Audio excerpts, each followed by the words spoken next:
Feast of the Exaltation of the Holy Cross, also known as the Feast of the Triumph of the Cross, commemorates three historical events: the discovery of the true cross in 326, its initial exaltation for public veneration in 335, and the recovery of the cross from the Persians in 628. Nowadays, this feast also celebrates the boundless impact of Christ's cross upon all of creation. The Edict of Milan, issued in 313, granted religious freedom across the Roman Empire. This was a mutual agreement between Roman emperors Constantine I in the west and Licinius in the east. Before this edict, Christians had endured various state-sponsored persecutions over the prior 2.5 centuries. After the edict was signed, from 314 to 324, Constantine and Licinius were in continual conflict. The tension escalated when Constantine accused Licinius of plotting against him.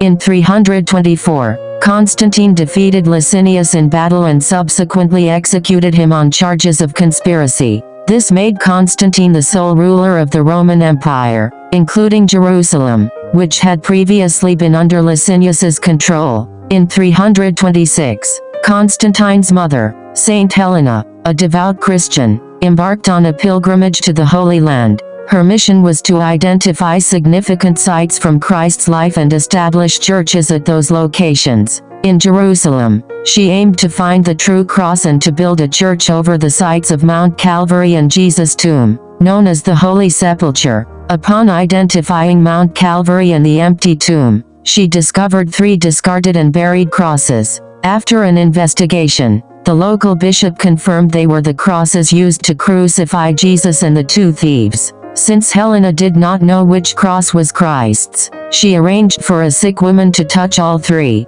The woman was immediately healed upon touching one of them, indicating that it was the true cross. Following the discovery of the true cross, Mount Calvary, and Christ's tomb, Emperor Constantine ordered the construction of a church to encompass these sites and house the true cross. The Church of the Holy Sepulchre was erected and dedicated on September 13, 335. As the legend goes, the following day, Christ's cross was brought outside the newly built church for the faithful to venerate.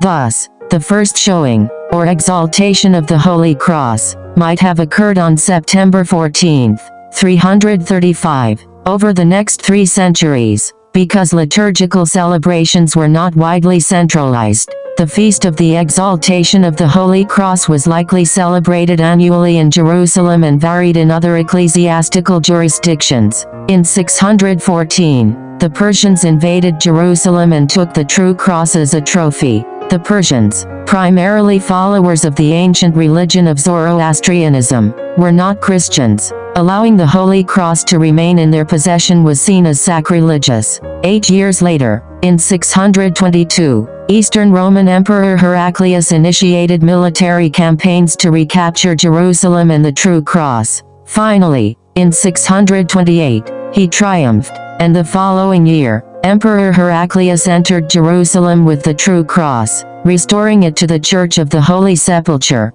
After that, the Feast of the Holy Cross became a universal celebration within the Church, starting in Rome and subsequently spreading throughout the entire empire, and has been celebrated annually on September 14 ever since. Although we commemorate these 3 historical events today, the core of our celebration is not the physical wood of the cross or the holy sites where Jesus died and was buried. Our primary focus is the infinite love shown through the selfless and perfect sacrifice of the Son of God and the boundless mercy that has poured forth upon the world as a result. The cross itself is a cruel instrument of torture and death. The fact that it is now the symbol of God's perfect love only further magnifies that love and showcases God's infinite power to use the worst for the best, to use death to bring life and to transform the greatest act of cruelty ever known into the greatest act of mercy ever bestowed upon the world. The cross of Christ must permeate each one of us, transforming us and making us new.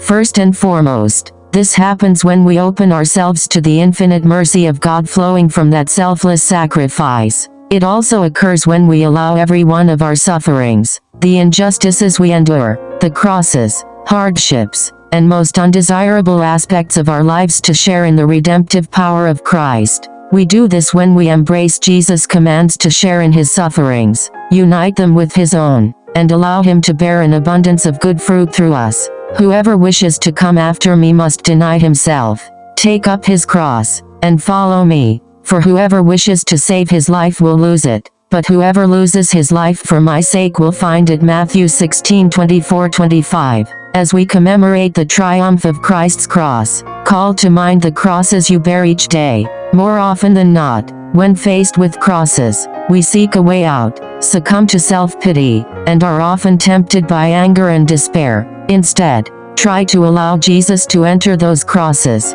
transform them, and use them for his glory, your good, and the good of others. Crosses in life should not be avoided, they must be transformed. Although the suffering may remain, it must become redeemed suffering, thus bearing an abundance of good fruit in ways that only God can accomplish.